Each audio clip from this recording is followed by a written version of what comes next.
Cat in the Hat, mug on the mat. So today's video is about The Cat in the Hat. Okay, I think it's a genius film. It's got so many messages on it, but I'm just going to focus on the kind of main message that I got from the film. So without further ado, let's begin with The Cat in the Hat.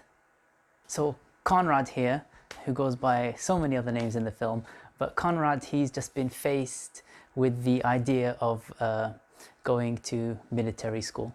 Symbolically, military school represents hell. It represents basically judgment for misbehaving, for being a very misbehaved child.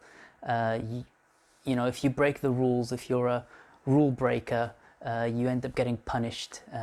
Either you go to hell, you go to prison, whatever kind of thing. The message that it's giving off is that the rule breaker gets punished. A monster!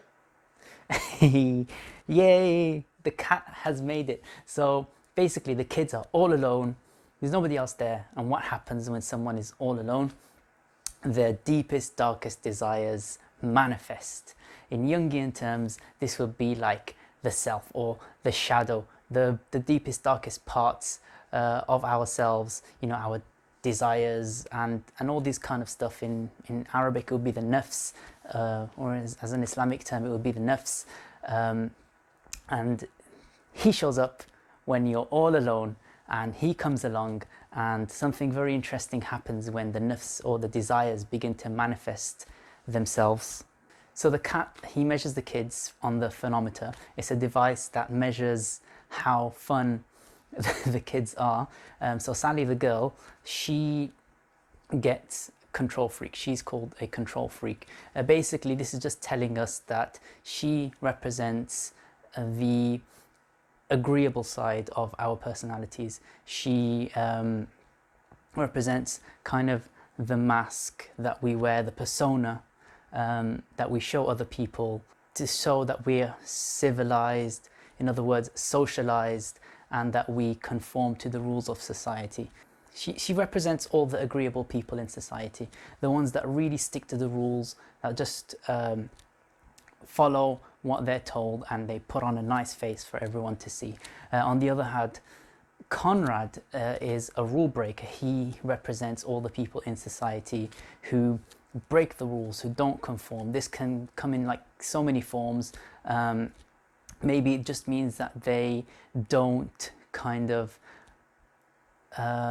conform to societal norms, or it can also mean people that commit crimes or break the rules, the actual laws of society as well. That's what these two kids represent in this film, and neither one is where you really want to be, but that's the film explains and elaborates more on it later. But here it's telling you, you know, you could either be like way too agreeable or way too disagreeable, and you don't really want to be either one of these two things. The cat is telling them you're both out of whack. It's not good.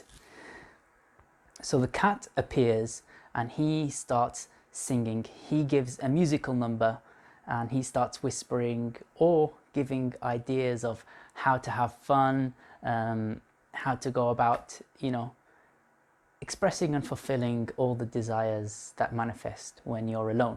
And all of a sudden, the fish here is a really important character. He represents, I don't know, in Western philosophy, he'd be called a Christ figure. Freud would call him the superego. You could call him the better nature of the human being. He represents morality. He represents the ideals of society. He represents the voice inside us that tells us not to do things, that tells us not to follow our desires, that tells us to kind of adhere to morality, adhere to the rules. Because the kids are just all alone with the cat, there's nobody else around. What does he say? He says, ignore the fish, ignore morality, ignore, you know, the superego or whatever. We'll call him the fish. right? I've told you what he represents, but we'll call him the fish, right? He says, ignore the fish. Ignore him. He's not saying anything. So what happens after the cat gives them a musical number about all the fun things that they can do, all the wonderful, wonderful desires that they can just manifest out of themselves, and they can just let loose and enjoy themselves? He offers them a contract. This contract says that they can do whatever they want and nothing bad is going to happen. What does this represent? This contract represents the kind of internal agreement that we come to within ourselves when we are alone.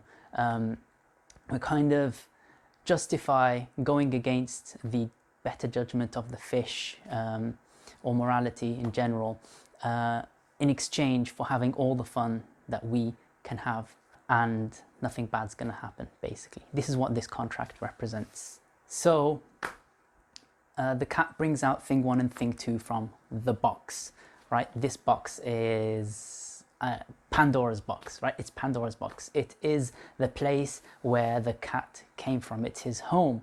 Now this can represent the much deeper subconscious, right? Our desires and our nafs manifests on a level where we can kind of comprehend and understand it and almost put it into words, but actually it comes from a place even deeper within us, and that is what is inside the box, right?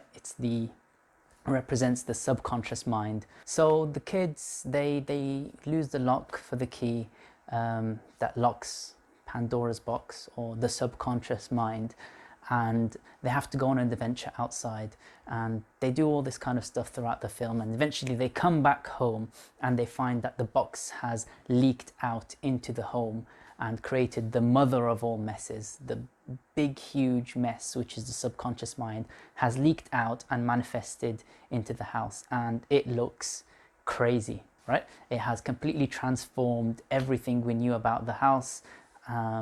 All the places look kind of familiar. You can kind of see where things were, but they're really like completely incomprehensible.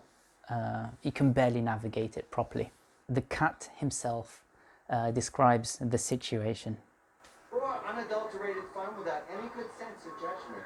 Pure, unadulterated fun without any good sense or judgment. Okay, so the kids manage to close the box eventually, and the whole house just is completely destroyed. They followed the cat around all day. They followed the desires around all day. They've had fun, and now the whole house is a mess, and the cat is dancing around in happiness and joy because he's just had so much fun. He's got to fulfill his desires and he's done what he wanted, and the kids are now stuck with this mess. What is gonna happen next?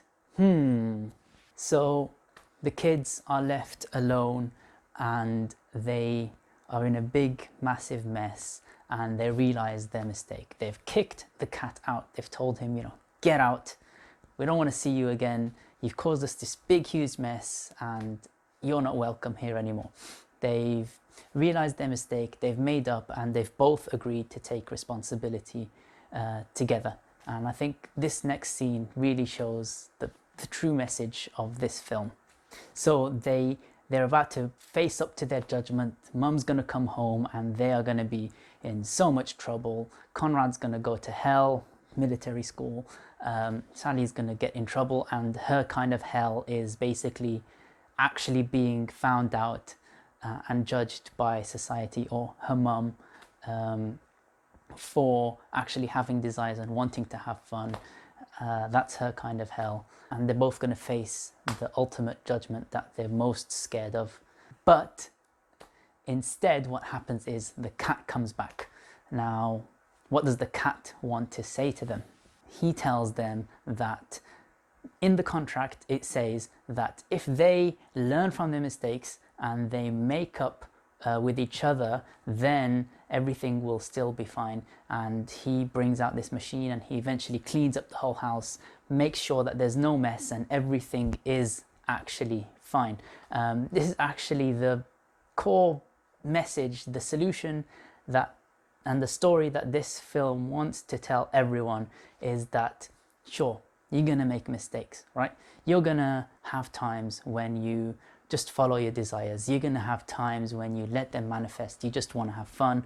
You're going to do whatever, and you're going to end up in a mess, so to speak, right? But as long as you learn from your mistakes, as long as you kind of move forward, you rectify yourself and you learn a good lesson from it, then everything will eventually be okay. It's like the Prophet Muhammad sallallahu alaihi wasallam said, every son of Adam sins, and the best of sinners are those who repent. So the cat tests them on the phonometer one more time, and they are just right. They've learnt their lesson.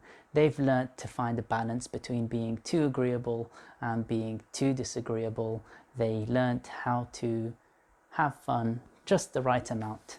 That is the message of The Cat in the Hat. And it's nice. I like the message. Make mistakes, learn from them, move on, become a better person. Nice film, 10 out of 10. Fun fact about The Cat in the Hat, it was the first film that me and my sisters and my dad went to see in the cinema. It was in 2003. Thank you for watching my video, my analysis of The Cat in the Hat. Hope you enjoyed, hope you learnt the lesson, and I will see you for my next video. Bye bye!